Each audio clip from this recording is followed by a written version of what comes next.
Every day we turn on the TV and there's more bad news. Another environmental catastrophe somewhere, or more starving refugees, or innocent victims in war zones. And most of us are busy trying to make ends meet in our own lives, and we see these images and feel helpless to do anything about it.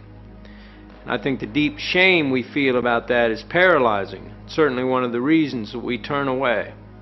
The object of this documentary is to look at the flaws in our systems that allow these things to happen, and the mechanisms that actually work against us, and to show you a very simple but powerful way that we can actually change the world we live in.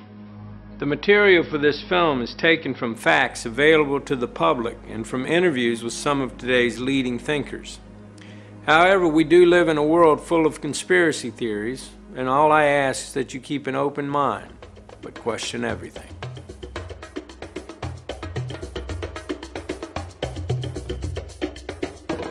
Because people have got to know whether or not their president's a crook. Well, I'm not a crook. I did not have sexual relations with that woman. Indeed, I did have a relationship with Miss Lewinsky. I think that gay marriage should be allowed. I do not believe that gay marriages should be legal. I am honored to be here with Barack Obama. So shame on you, Barack Obama. Iran, Cuba, Venezuela, these countries are tiny compared to the Soviet Union. They don't pose a serious threat to us. Iran is a grave threat. We can end illegal immigration. We're never ever going to be able to totally control immigration. You have said in the past that it was, quote, pretty well confirmed. No, I never said that. Okay. I never think said that is... No, it's absolutely not. What I said was, it's been pretty well confirmed. There are known knowns. There are things we know that we know. There are known unknowns. That is to say, there are things that we now know we don't know. But there are also unknown unknowns. There are things we do not know we don't know. One of the most important beliefs that people have about politicians is that politicians do whatever polls tell them to do. We hear a lot of complaint about the lack of strong leadership, that politicians find out what the public wants and then they pander to it, or at least they say they'll pander to it.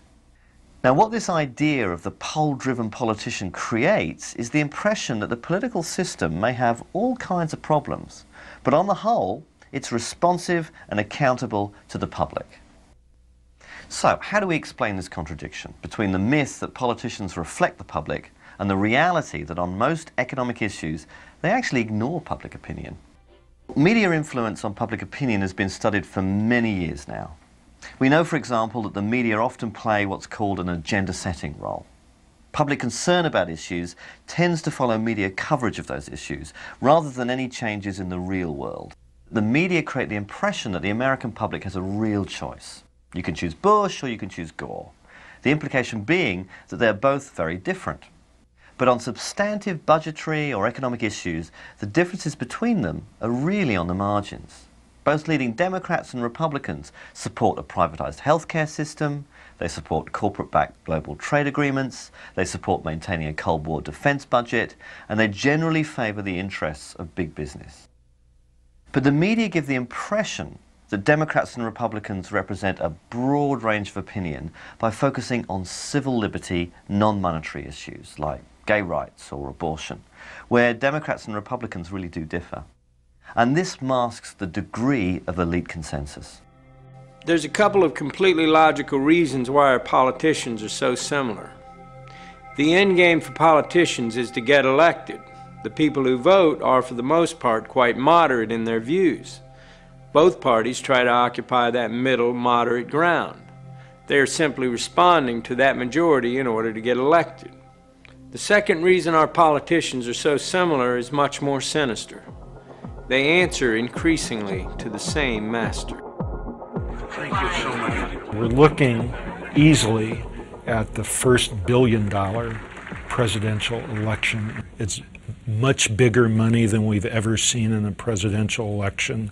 We define a candidate as being serious or not by how much money they can raise, not by what ideas they have, what their record in public service might have been. It's all about money. We really don't have an election anymore. We have an auction. And What's for sale? I mean, these are interesting questions to ask. Every incoming president rewards big donors with ambassadorships and other honorary appointments like that. There are all kinds of policy issues. Is a big donor rewarded with a place on a federal advisory panel that might have something to do with, say, approving new drugs or environmental regulations? All of these questions about what's for sale. You know, is government for sale? Is the White House for sale? And I think a lot of Americans suspect that it is. The money flows in for a reason, and the reason is not good government. It is completely unrealistic to expect democracy to deliver representatives who will serve the people's interests when so much money is involved. Having so much money in politics gives all the power to those with money. Yes, we are all still allowed to vote, but how free is our choice? The media in the hands of big business will only present us with politicians that will serve their interests. It would be completely illogical for them to do otherwise. It would also be illogical to expect politicians to change a system that puts them in power. But it certainly begs the question, just what kind of democracy do we have? Do you want to live in a democratic society, or do you want to live in the society we have?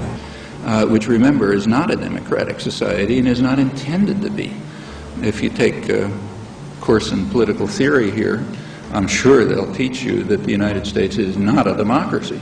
It's what's called in the technical literature a polyarchy. A polyarchy is a system in which power resides in the hands of those who Madison called the wealth of the nation, the responsible class of men, and the rest of the population is fragmented. That's the way the country was founded. Throughout the history of the world, the rich and powerful have dominated it, and very few people have had any control of their own governments. Most real power in the world is still exercised by those we do not elect. We are still far from governing ourselves. The basis of democracy is the belief that we were all born equal and that that equality must be accepted by those in power. But in the attempts to win those rights, many people have been imprisoned and tortured by those who have power and were determined to retain it. No one in power really wants democracy, because democracy would challenge their power structures and their authority. So anyone who comes out with a democratic idea is dismissed as unrepresentative or a troublemaker or an extremist or something. And in this way, the full flow of a public debate about alternatives is being extinguished.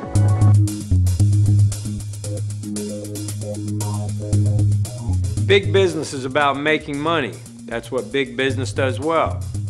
Governments, however, have to balance the needs of the whole society, including big business, based on ethics and social and moral responsibility. But if our corporations have become more powerful than our governments, then we have to understand the effect that is going to have on our systems. Corporations are artificial creations. You might say they're monsters trying to devour as much profit as possible at anyone's expense. The 14th Amendment was passed at the end of the Civil War to give equal rights to black people. And what happens is the corporations come into court, and corporation lawyers are very clever, and they say, oh, you can't deprive a person of life, liberty, or property. We are a person. A corporation is a person.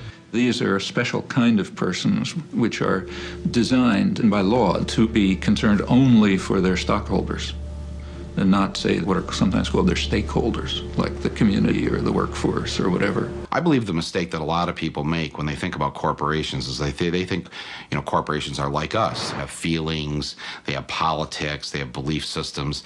They really only have one thing, the bottom line. All publicly traded corporations have been structured through a series of legal decisions to have a very disturbing characteristic. They are required by law to place the financial interests of their owners above everything else, even the public good. That's not a law of nature. That's a very specific decision, in fact, a judicial decision. So they're concerned only for the short-term profit of their stockholders, who are very highly concentrated. So the pressure's on the corporation to deliver results now and to externalize any cost that this unwary or uncaring public will allow it to externalize. Towards the end of 1989, a great box of documents arrived at my office without any indication where they came from.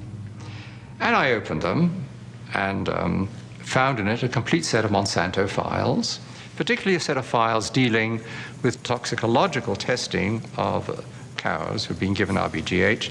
BST, trade name Posilac, is being used in more than a quarter of the dairy herds in the United States, according to Monsanto. The milk has been drunk by a large portion of the American population since the Food and Drug Administration declared it safe for both cows and humans 4 years ago. And at that time, Monsanto was saying, there's no evidence whatsoever of any adverse effects, we don't use antibiotics, and this clearly showed that they had lied through their teeth. The files described areas of chronic inflammation in the heart, lung, kidney, spleen, also reproductive effects, also a whole series of other problems. There's a cost to the cows. The cows get sicker when they're injected with RBGH. They're injected with antibiotics.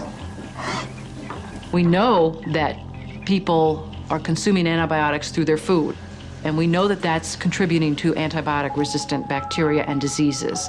And we know we're at a crisis when somebody can go into a hospital and get a staph infection and it can't be cured and they die. That's a crisis. Again and again, we have the problem that whether you obey the law or not is a matter of whether it's cost effective. If the chance of getting caught and the penalty are less than it costs to comply, people think of it as being just a business decision. Every living system of Earth is in decline. Every life support system of Earth is in decline. And these together constitute the biosphere. The biosphere that supports and nurtures all of life, and not just our life, but perhaps 30 million other species. The typical company of the 20th century, extractive, wasteful, abusive, linear in all of its processes, taking from the earth, making, wasting. We're leaving a terrible legacy. Corporations have gone global. Regardless of whether the corporation can be trusted or cannot be trusted, governments today do not have over the corporations the power that they had and the leverage that they had 50 or 60 years ago. And that's a major change. So governments have become powerless compared to where they were before. Capitalism today commands the towering heights and has displaced politics and politicians as the new high priests. Corporations, by law, must increase their bottom line. In order to expand, they have to sell more products. Sell more products, they must consume more resources. Even going back 50 years, we could see the effect that this was having on our environment. Today, the effects of pollution and industrialization have multiplied tenfold, and the damage is terrifying. And yet these same corporations still want to drill for oil in the Arctic. And that's not just morally blind, that's morally bankrupt. Also, corporate expansion into other countries to get those resources is the cause of so much war and conflict, as you will see in this film. We need our corporations to bring us the technologies, many of which already exist, that can help us address the issues we face. And yet, the system encourages a thirst for short-term profit.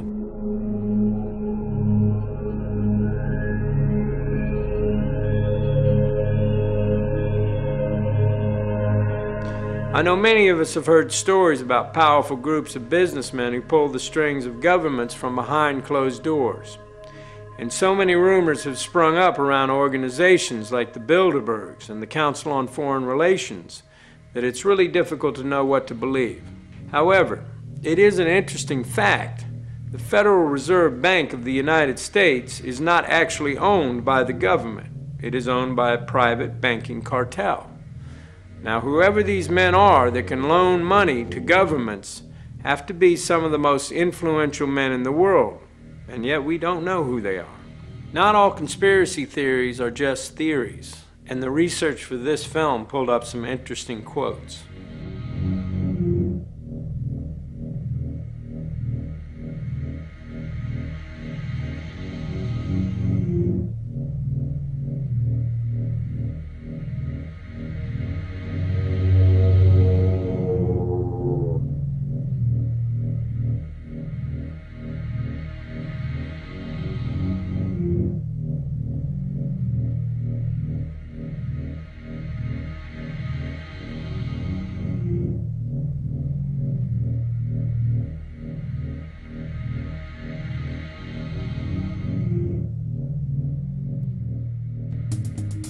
Gold is valuable because it is relatively rare. Like gold, the value of money is determined by how much money is in circulation. One would think the power to regulate the money supply that controls our economy and affects our lives in every way would be in the hands of the government of the people. But surprisingly, it is not. The power to control the money supply is in the hands of the Federal Reserve Bank. It is important to note the Federal Reserve is not a government organisation. It is a private banking cartel.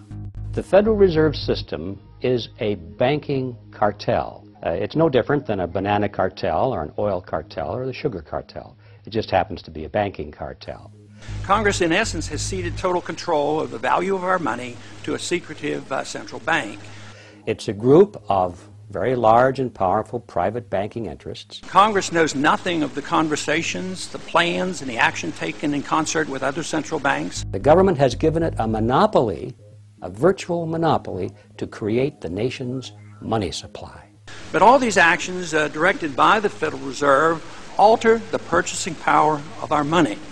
This has significant consequences on our economy and our political stability. Wages never keep up with profits on Wall Street and the banks, thus sowing the seeds of class and discontent. It is bewildering to think that we allow an unelected and unregulated group of private bankers to wield such incredible influence over our society. The truth is that most of us will live from paycheck to paycheck in a continued state of struggle, unable to question a system of finance that keeps us on a constant treadmill. And while most of us struggle to stay ahead, billions of dollars in profits flow into the hands of private bankers at our expense. For this is how the system works. Whenever the government needs money, it requests it from the Federal Reserve. But the Fed doesn't just give the money to the government, it loans the money at interest. Every dollar the government loans from the Federal Reserve Bank has to be paid back with interest. This keeps the government, and as such the people, in a continual state of debt. All of our income taxes are paid back to the Federal Reserve to pay off the debt the government incurs when it borrows money from the Federal Reserve Bank. This is all a matter of public record and easily verifiable should you care to look. The founding fathers of America were well aware of the perils of central banks and sought to prevent them. Several central banks were set up but then removed. But the ruthless and powerful bankers, the Rockefellers, the Morgans, the Warburgs, the Rothschilds, were determined to set up a central banking system in America at any cost. In the early 1920s, J.P. Morgan, one of the most influential bankers of his day, caused massive panic in the markets by spreading rumours that many private banks were about to go bankrupt. This caused widespread panic. Everyone started withdrawing their deposits en masse, and the banks had to call in all of their loans to try and survive. The hysteria destroyed the markets, and the banking elites, having caused the panic, used it to influence politicians and the public that a central bank would bring stability to the system. At a secret meeting in 1910 at the estate of J.P. Morgan on Jekyll Island, the bankers wrote the Federal Reserve Act. They then gave their considerable financial and political support to Woodrow Wilson on the condition he would support the bill if elected. In 1913, Woodrow Wilson signed the bill into law.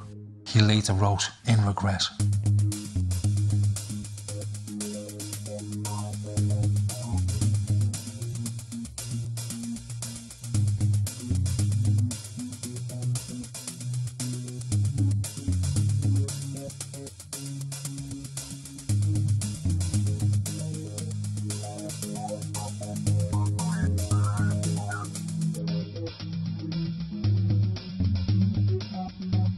bankers made immediate moves to increase and consolidate their power.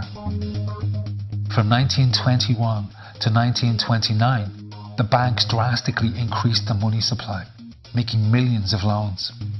Then, in October 1929, having quietly exited the markets, they started calling in those loans en masse. The hysteria that followed led to the Great Depression. The conspiring bankers bought up rival banks and massive corporations for pennies on the dollar. Their position of power and influence had become absolute.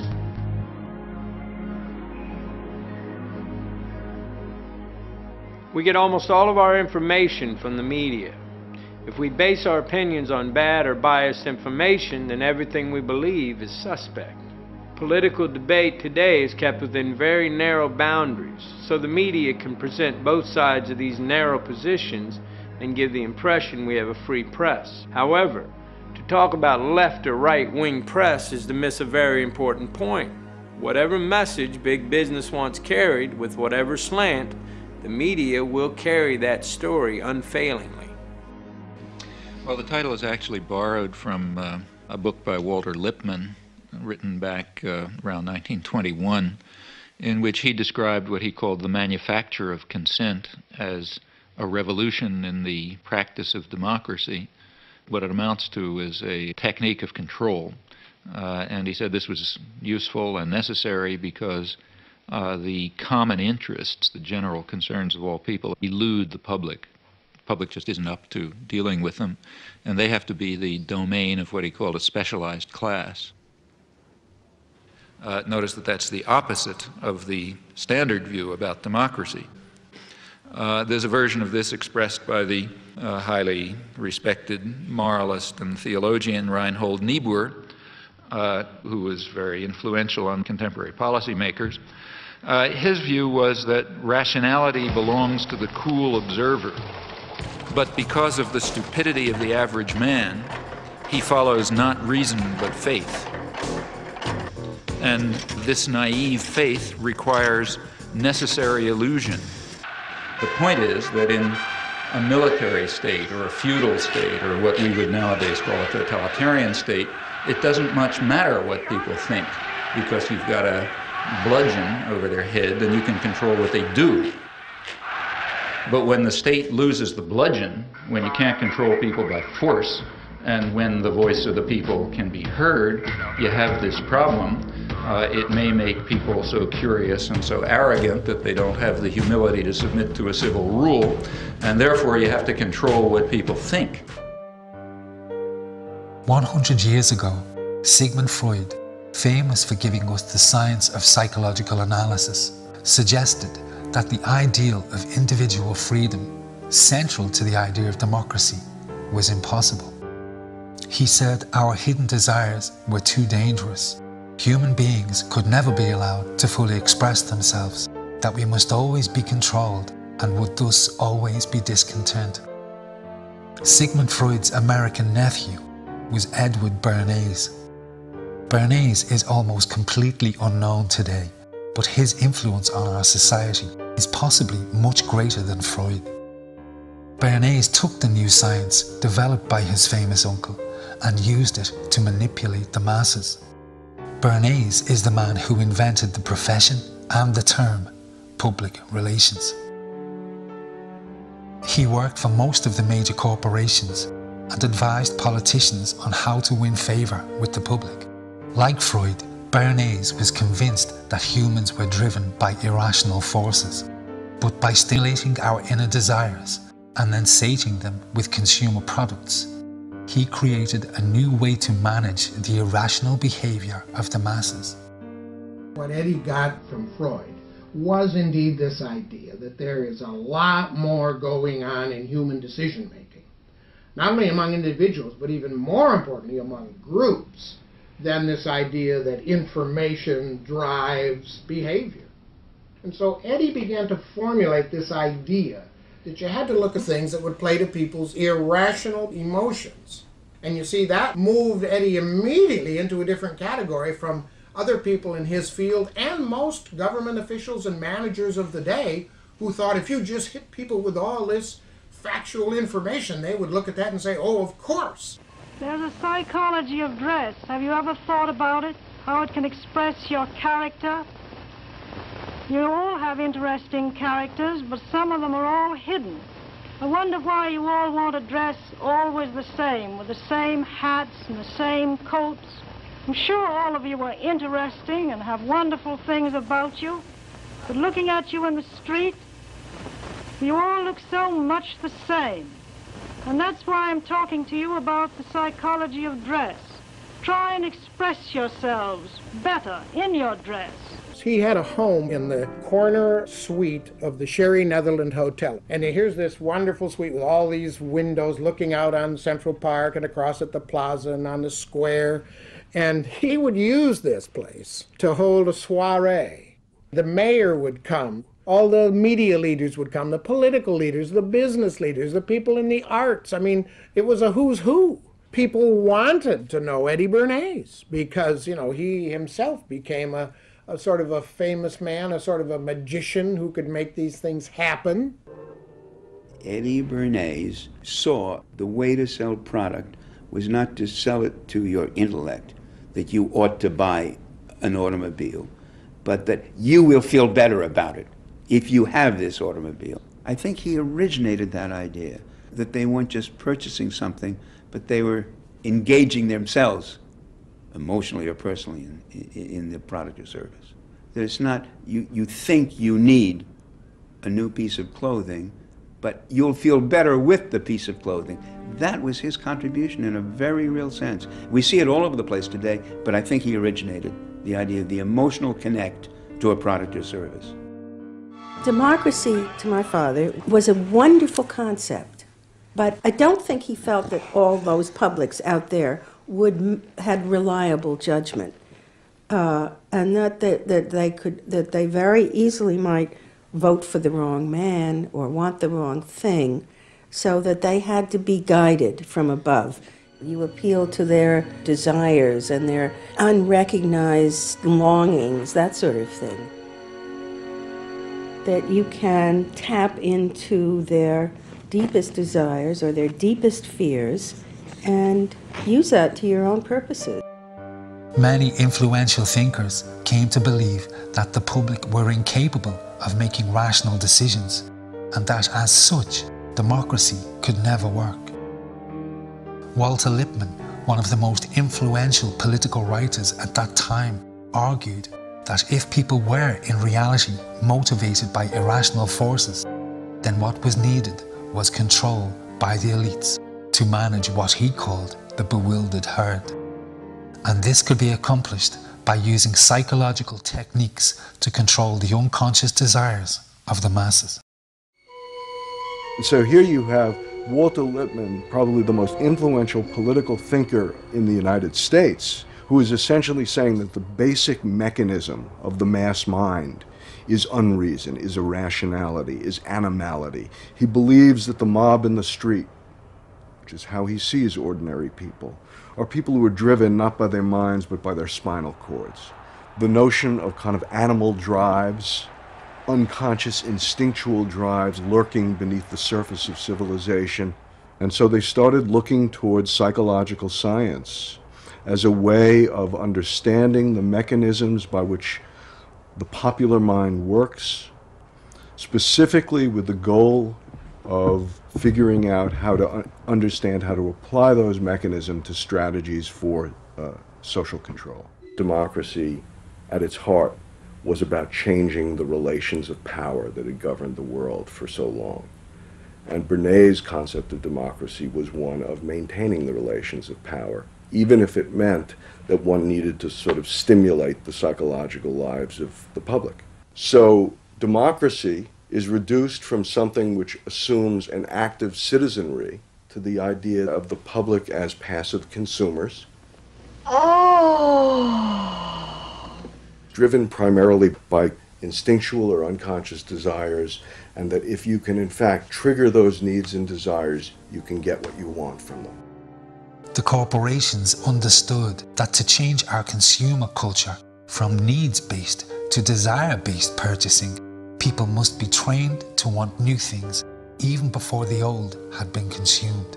Bernays really is the guy within the United States, more than anybody else, who sort of brings to the table psychological theory as something that is an essential part of how, from the corporate side, of how we are going to appeal to the masses. He showed the corporations how they could make people want things they did not need by linking products to their unconscious desires. And the mass media would be the key. The media and marketing men spend billions of dollars in research. They have developed an entire science based on the very best psychology that knows exactly which one of our buttons to press to make us swallow an idea or buy a product. And they're not just selling us laundry detergent. They sell us everything from plastic gadgets to warfare. If we are to make decisions about the future of our society, the single most important thing we need is the truth.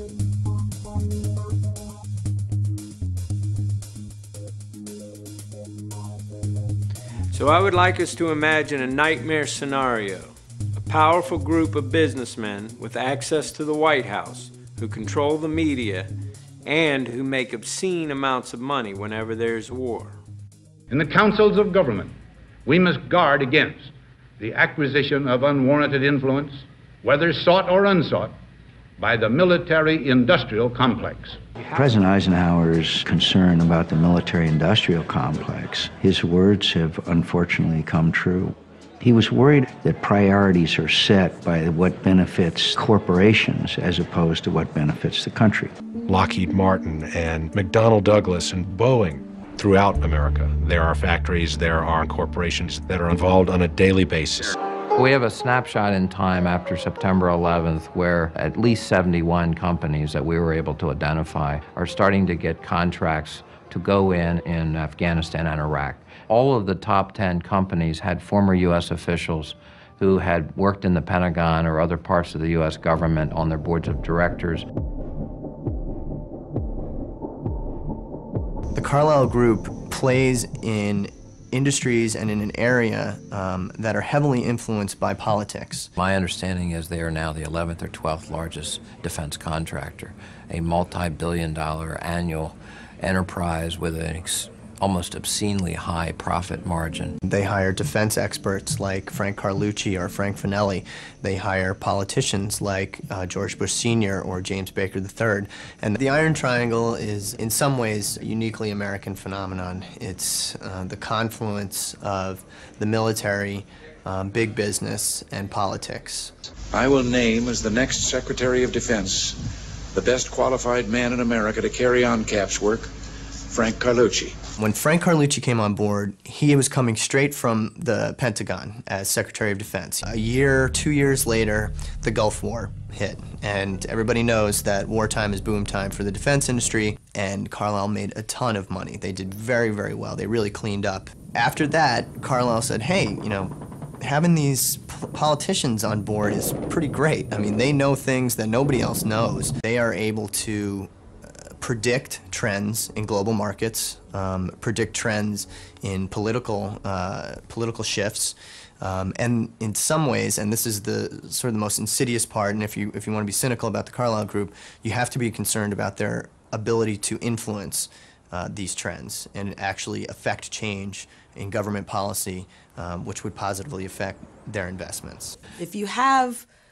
an organization that is able to operate behind the scenes without real accountability, and that same organization has the ability to ruin political careers for people who are a little bit too inquisitive or a little bit too honest, or to shape public thinking, then we have the means for a kind of control globally that is probably unprecedented.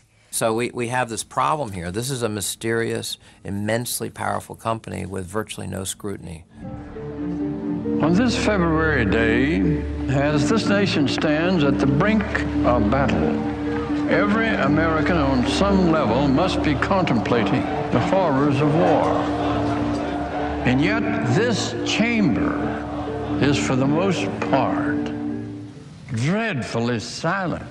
We have a Congress that failed in every way to ask the right questions, to hold the president to account. Our Congress failed us miserably, and that's because many in Congress are beholden to the military-industrial complex. When we're speaking of the United States of America and the concept of democratic representation, I think one of the more important aspects is the concept of informed consent of the people. If you're going to go to war, you lay out the reasons for the war, the justifications for the war, and then you subject it to debate, dialogue, discussion amongst the elected representatives of the people and indeed the people themselves. The defense budget is $750 billion. Profits went up last year well over 25%. I guarantee you when war becomes that profitable, you're going to see more of it. We have a process that it has a seamlessness where the corporate interests that stand to benefit are so intertwined and interwoven with the political forces that the financial elites and the political elites have become the same people. The attack came without warning, and according to a U.S. government source, told CBS News that it has Middle East terrorism written all over it. The attack in Oklahoma City appears to have a familiar mark. This was done with the attempt to inflict as many casualties as possible. That is a Middle Eastern trait. The fact that it was such a powerful bomb in Oklahoma City immediately drew investigators to consider deadly parallels that all have roots in the Middle East. ABC News has learned that the FBI has asked the U.S. military to provide up to 10 Arabic speakers to help in the investigation. The so-called independent media in a liberal society like this, in effect, are so lazy and are controlled by interests that are commercial and political at the same time that there is no investigative reporting. It's just basically repeating the line of the government. Only 8 days ago, I concluded a broadcast on the World Trade Center bombing by telling you what senior U.S. law enforcement officials were telling us, that the threat of Muslim extremists operating within the United States is an ongoing danger, something we'll have to live with from now on. And repeating the lines of the people who have the most influence, for whom Islam is a useful foreign demon to turn attention away from the inequities and problems in our own society. So, as a result, the human side of the Islamic and especially Arabic world are rarely to be found. And the net result is this vacancy on the one hand, and these easy, almost automatic images of terror and violence. The situation in the popular media is basically that Muslims are really two things. One, they're villains of one sort, villains and fanatics. And B, many films end up with huge numbers of bodies, Muslim bodies, strewn all over the place, the result of Arnold Schwarzenegger or Demi Moore, Chuck Norris. Lots of films about guerrillas going in to kill Muslim terrorists. So the idea of Islam is something that to be stamped out.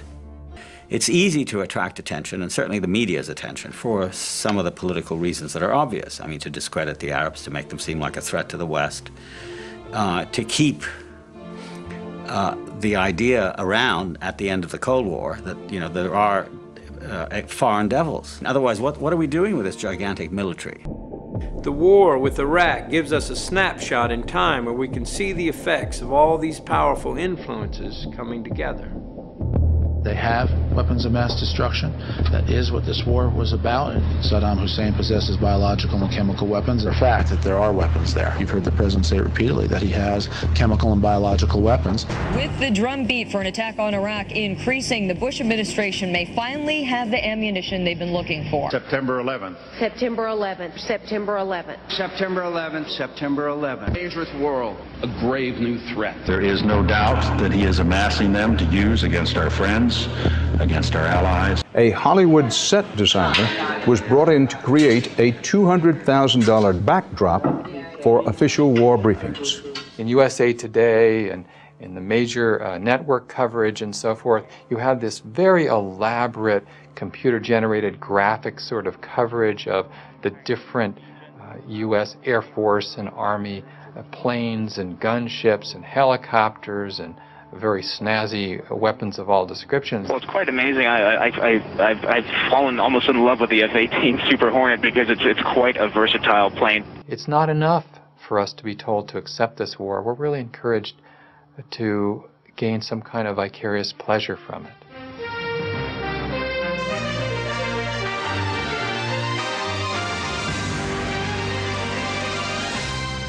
The Pentagon, for many years now, since Vietnam, has worked extremely hard at shaping news and how the media reports that news. We train people to say certain things in a certain way. Well, a militia group linked to terror being backed by Iran and setting up camp on America's doorstep? The propaganda campaign waged by the media was so successful that by 2003, opinion polls showed the vast majority of Americans believed Saddam Hussein was linked to 9/11. This claim was false. The majority believed he possessed stockpiles of weapons of mass destruction. This claim, too, was false. These claims allowed the corporate interests and the administration to frame the attack on Iraq as a justifiable act of self-defense. Lieutenant Colonel Karen Kwiatkowski worked at the Pentagon. She saw firsthand how the intelligence was distorted to win support for the attack. The information in there drawn from fact. You could find bits and pieces of fact throughout, but framed, articulated, crafted to convince someone of what? Well, of things that weren't true. Things that weren't true.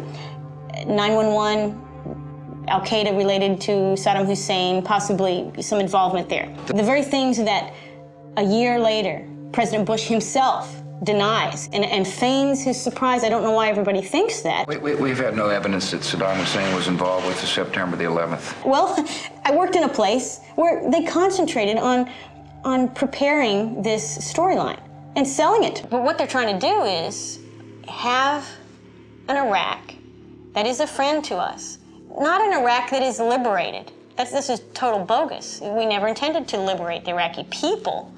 We intended to liberate Iraq from Saddam and have a footprint, a military footprint there. And we've done that now. We have Kuwait, we have Fifth Fleet in Bahrain, we have a nice base in Qatar, but it's a little too far south. And what do we have? We have 4 bases in Iraq.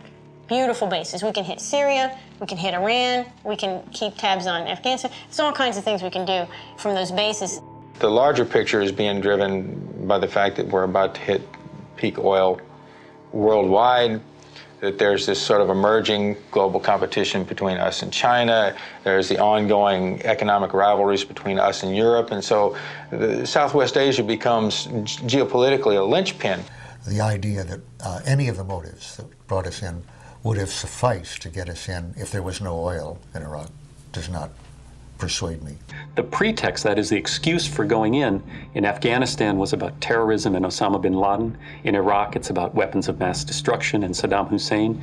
But in the end, neither one of those wars was really about those people or those regimes. It was about securing and solidifying American control over these incredibly important regions of the world. In this case, I was saying we've been lied into this as blatantly as we were lied into Vietnam.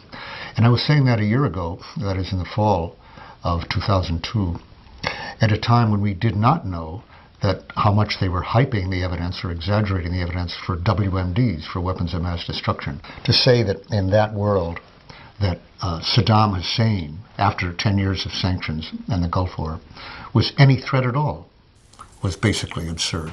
What you're saying is democracy doesn't matter in America, that this nation, the principles and values upon which we're built, simply is irrelevant. That the president is a dictator who can do anything he or she wants to do, regardless of the will of the people. No, informed consent of the people is a mandatory, not optional, but mandatory requirement on how we are governed and how those whom we elect to higher office operate in our name. They not only want to repeal, revoke virtually all of the progressive reforms of the New Deal and ever since, and really bring us back into essentially unregulated, non-unionized country that existed before the New Deal. I think they want openly to see the president, given the power that he was delegated, as virtually an open and undated blank check by Congress that simply yields to the president. They clearly are trying to repeal that aspect of our Constitution, which gives Congress that authority, which the founders wrote in order, as a result of debate, in order to limit our going to war, to make it harder to go to war, to put that in the hands of hundreds of people instead of one man. They saw the alternative as the attribute of monarchy they most wanted to avoid. I don't think they take seriously any merits or advantages to a country of a Bill of Rights, unless it's the right to bear arms. But free speech, free assembly, I don't think they respect that at all. Freedom does not simply mean rallying oneself behind the flag here. This is a great flag. But freedom means allowing the kind of dissent and vigorous debate and tolerance of onerous points of view that people regard as obnoxious and hateful, because we understand that once you say, I don't want to hear that point of view, you can't say that, you begin to stifle all kinds of points of view. You begin to create a mindset. Freedom is a very delicate thing. It's a very delicate thing between limiting people's intellectual growth or not. And that's why we have to be vigorous and extremely proud. If this flag means the Constitution of the United States, we as Americans should be very, very proud of that.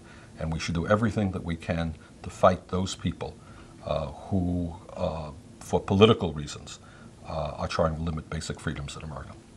It's this kind of ideology that has grown up in the wake of the Cold War, propounded quite openly by what we are calling neoconservatives in America, that identifies the United States as a colossus athwart the world, a new Rome, beyond good and evil. We no longer need friends. We don't need international law. Like the old Roman phrase, it doesn't matter whether they love us or not, so long as they fear us. I've been a born New Yorker all my life. I've lived here all my life. So for me, it was a powerful personal event. What I remember, what I think it taught, of course, my first reaction was fear, anger, rage, vengeance. I think all of us, if we're human, had that reaction. The question for all of us is what we remember and what we do with the memories. What is the lesson? What does it tell? What does it teach? For the president, it teaches the lesson of the axis of evil. States like these and their terrorist allies constitute an axis of evil. It teaches the lesson that America has enemies, secret, dangerous enemies who have to be taken out. Our enemy is a radical network of terrorists and every government that supports them. It teaches the lesson that we can never be weak. We have to flex our muscles at every turn. We will fight with the full force and might of the United States military. That's one kind of lesson. It creates a politics of fear. The politics of fear that this administration has deployed in trying to respond to terrorism has itself in some ways been much more dangerous than terrorism itself. And this administration has been, I think, responsible for inciting the very terror that it was the terrorists' purpose to incite in America. Calling it Code Orange Plus. The Fed's decision to raise the terror alert to high. America on high alert from biggest cities to smallest towns. Red, yellow, orange. We're afraid. Be afraid. What level of fear? The government can program that without any justification. You know, we have an intelligence report. The terrorists are about to attack. Who? We don't know. Where? We don't know. What? We don't know. But you tell us, so now we're afraid. A Connecticut man wrapping his family's 19th century farmhouse with plastic, sealing it in duct tape. States who sponsor terrorism. We're too great a nation to allow the evildoers to affect our soul. The decision was made within the administration to take this event, to take the struggle against Al-Qaeda, and make it into a full-fledged struggle against good and evil. Either you are with us, or you are with the terrorists. The important thing to remember here is one didn't have to put it in these terms. One didn't have to say, if you're not for us, on our side, you're on the side of the terrorists. That was not a necessary response. That was a chosen response. The more we're afraid, the more you ask us to give. Patriot Act 2, enhancements to the Patriot Act. Now the budget's starting to be bankrupted. Billions flowing out of this country into a war on terror, more defense expenditures. And therefore, I've asked Congress for a one-year increase of more than $48 billion for national defense, the largest increase in a generation. Perpetual war the loss of civil liberties, the lack of trust in government because they don't tell the truth. These are outrageous and unpleasant political developments, but they don't necessarily spell the end of the United States. Financial bankruptcy does. Things that can't go on forever don't. What we're talking about right now is the rigged American economy can't go on forever, and it's not rocket science to say so. One war after another, we become a warfare state. That is, the system is set up to go to war. We're going to find wars. We've already had two major wars, Iraq and Afghanistan. I think the people most without fear on September 12th in America were those working at Ground Zero. They were in the greatest danger, actually, but because they were active, they were engaged. The firemen and the medical officials and the cops who were working there first to find victims, then to find remains and clear the site. They had a civic task. They were engaged and they weren't afraid of anything. American citizens after 9/11 said to the president, what can we do? What can we do to become engaged and take some responsibility? President Bush unfortunately said, go shopping. Go back to the mall. Go back to your normal lives. We'll take care of it. Spectatorship is an invitation to fear. Citizenship is how we fight the politics of fear. The politics of citizenship, the politics of engagement, taking responsibility is a much better way to deal with terrorism than hunkering down, being spectators, and allowing the government to rob us of our liberties. For anyone who doesn't yet know, our corporations have been in the Middle East trampling on their beliefs and customs since they discovered oil. Our corporations will tell us they are just getting us the things we need, and there is truth in that. But we have to decide what price we are willing to pay. We as individuals drive the demand for these resources, as long as we are all aware of the fact that there is blood in this oil, and that is the decision that we make, and so be it.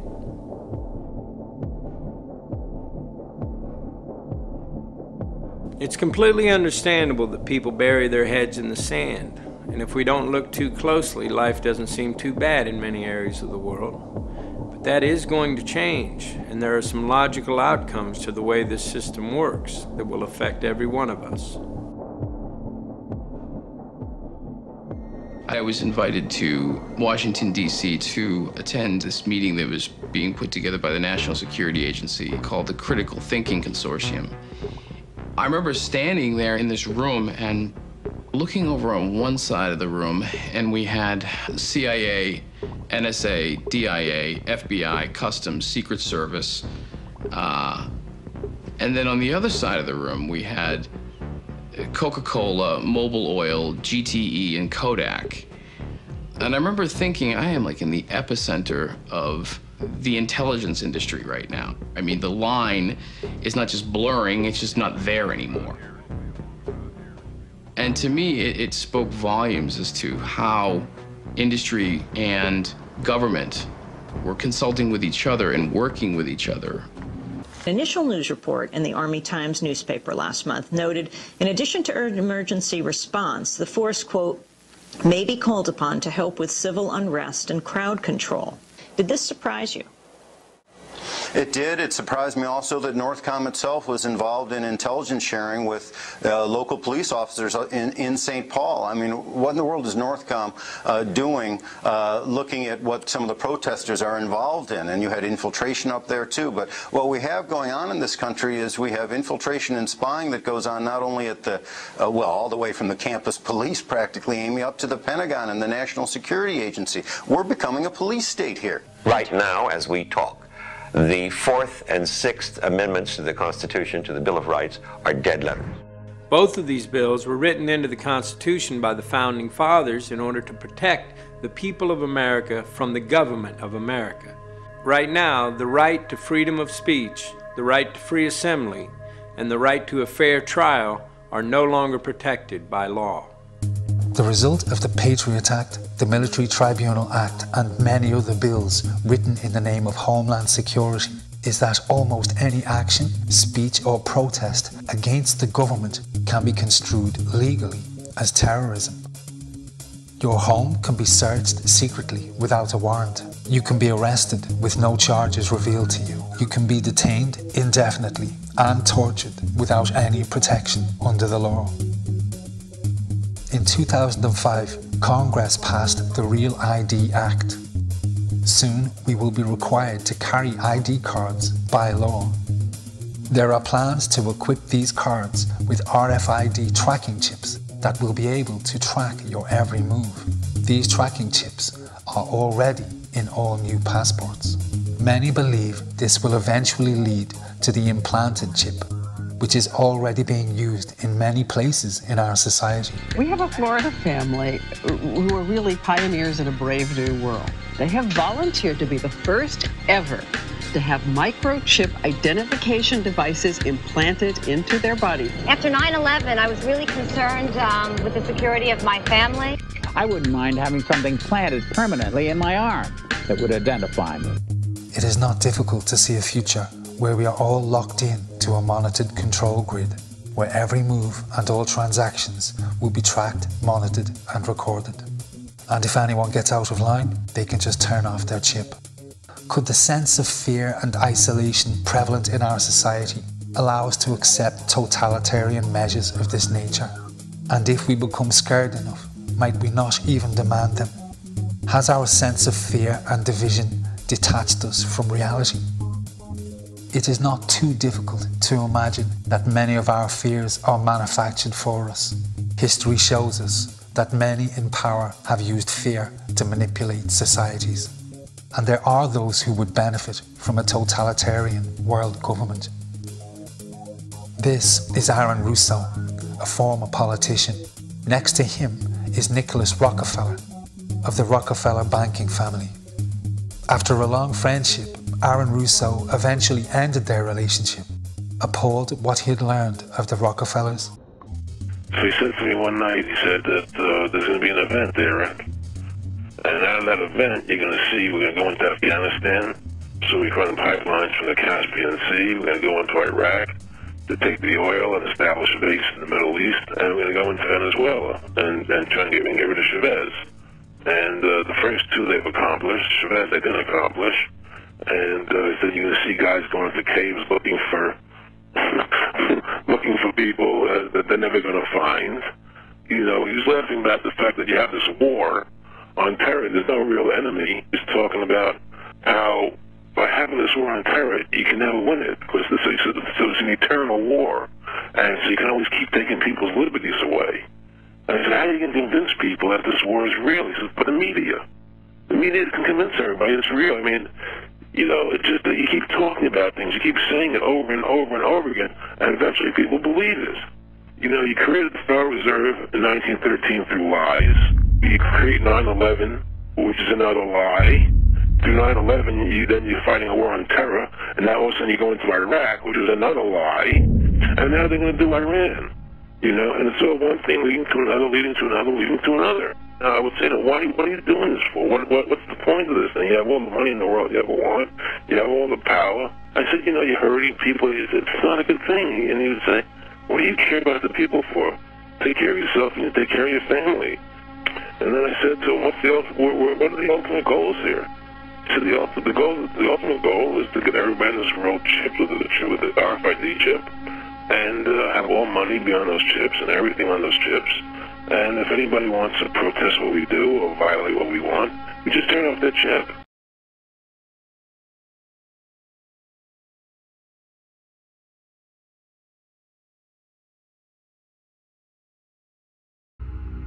There are some very troubling possible futures for our society.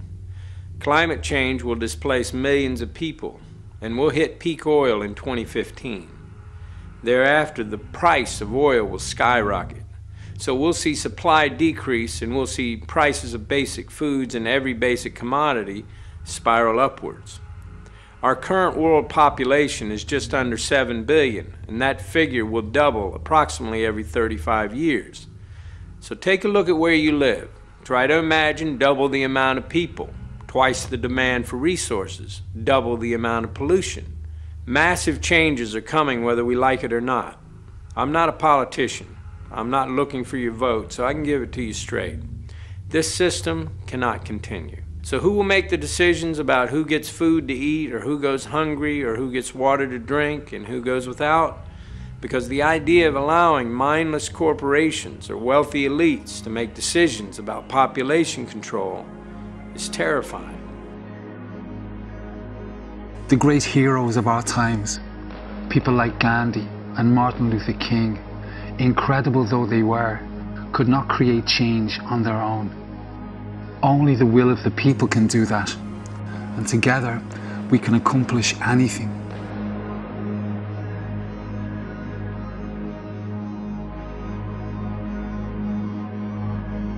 Interestingly, the way to win back democracy, end the wars, and save our environment has just one cure, and it's simple.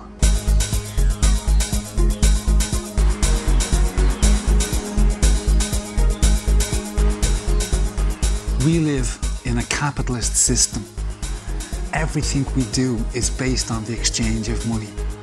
The media and the advertising men have turned us into obedient little consumers trying to buy ourselves to happiness in a throwaway society. This creates such a demand on our resources that our corporations invade other countries to get more, causing untold war and conflict. Then, using the wealth and power that we give them, corporations undermine democracy and justice. However, the unlikely and ironic outcome of consumerism is that it makes you, the consumer, all-powerful. The way we use money has more influence in our society than anything else, and the way we choose to spend our money can change everything. No company will continue a practice or a product that you, the consumer, will not buy. It's vitally important that you understand this, because this gives you ultimate power to change the world you live in.